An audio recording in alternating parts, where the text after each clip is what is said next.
Welcome back. It is that time of morning. We say hello to Mike Eppel standing by. Good to see you, my friend. Hey, how are you? I'm doing good. I'm doing good. Just a couple days off, too. And then right back at it with lots of news. You know what? We've had this discussion in the past, Melanie, about how Tuesdays are my favorite day. Your favorite, yeah, my least favorite day. But you know what? My Tuesday feels like a Monday, and it's different. So it's all good. And they're all kind of blurring together anyway, aren't they? They really do. They really do. I can tell you this, though. I was looking at some of your notes here for business. E-commerce up significantly. Yes. I am contributing to all of that. Everything. Have you tried anything related to curbside pickup? Yes, I have. I have. And it's so far so good. How about you? I have not. I mean, our household has been somewhat sequestered. Mm-hmm. We did have my wife was hit by the COVID-19. She's since recovered, but we were sort of in lockdown just from a going out standpoint for a time there. So any trips out have been specific to visit the grocery store when we could do that, but I haven't done the curbside pickup. But, you know, that's pretty much the new normal for the retail sector. And under that circumstance, the numbers, as you might expect, according to some data points are up 200% on a comparable basis. Now, everything, you know, when we talk about these numbers comparing what was then to what is now, you're going to see a spike in certain categories. So, you know, retailers have had to adjust, and e-commerce sales are up 50%. I'm actually surprised it's not more than that. And again, these are U.S. data points, but you can extrapolate that to Canada to some extent. But you know, for how long? And what is, again, how can the retail sector, are they making enough of a profit? You know, that they still have to make money to keep the doors open. How long can they exist with simply the e-commerce sales platform? Mm-hmm. We're looking at visuals right now from the Eaton Center here, and that kind of ties into what's happening with this whole mess financially. Obviously, the malls are closed. A lot of people, if anything, are really turning to the online, the individual stores. But what about the malls and the rent?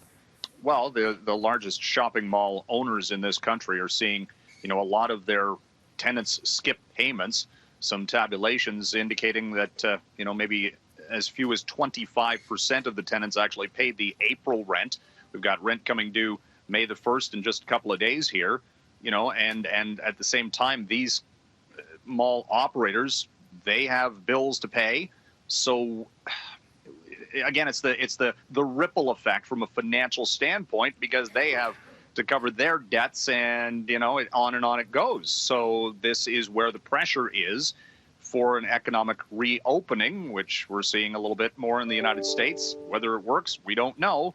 And that's going to come to bear from a financial standpoint from the shopping mall owners specifically. And again, it's also dependent on the tenants, right? Because some of the big box stores, for example, they are still open.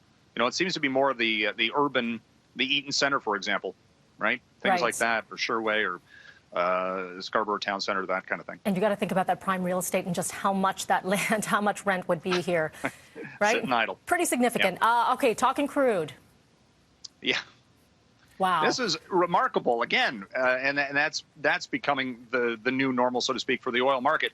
Early this morning, oil was down 20%. It's bounced a little bit. It's now down just by 5%, but it's trading at, you know, $10, $11, $12 a barrel. Historically low, closed actually yesterday at the second lowest price on record. One of the large traders in the energy market says they don't want anything to do with the June futures contract. It's all traded on a forward basis. They're looking at July. And even then, who knows, right? Again, it's about demand, supply, storage, all of these things factoring into it when we're talking about the energy trade. And the world stock markets are going, oh, that's nice. I've got the Dow futures up 300 points this morning, on pace for a 5-day winning streak. There's a bit of a disconnect there. Yeah. Doesn't seem to make sense, does it? I want to get in this last story here, Foodora, which I know a lot of people used for the delivery of alcohol same day. I think it was the only service that could guarantee that same day for alcohol. So a lot of people were using it. They were happy about it, but it's saying goodbye. Yeah, they're owned by a German company, and they say there is no prospect to make any profit in the Canadian market, so they're shutting her down in the next couple of weeks. because of competition from the likes of Uber and DoorDash and all of these others. Backstory, though, Foodora, a few weeks back, maybe it's a couple of months now, I've lost track of time, there was a unionization push, and they had received the go-ahead, and you wonder if that plays into it for their delivery service people. They're not saying that, of course, but you have to wonder. At the same time, Uber, had some issues this past weekend with their delivery apps, and a lot of smaller restaurant chains that rely on Uber say they took a big hit because the food was just sitting there and it couldn't get to the customers. And then you come back to the whole idea and questions about how much of a service charge that Uber and DoorDash and these other ones charge to the restaurants. A lot of, again, it's a new economy that is taking front, is expanding rapidly, let's say, in the pandemic shutdown. So Indeed. A lot of things adjusting very quickly. And they all truly rely on one another to get things going, right? That's just it. Oy. Okay, Mike, thank you so much for your time. As always, have a good Tuesday. Your favorite. Thank you.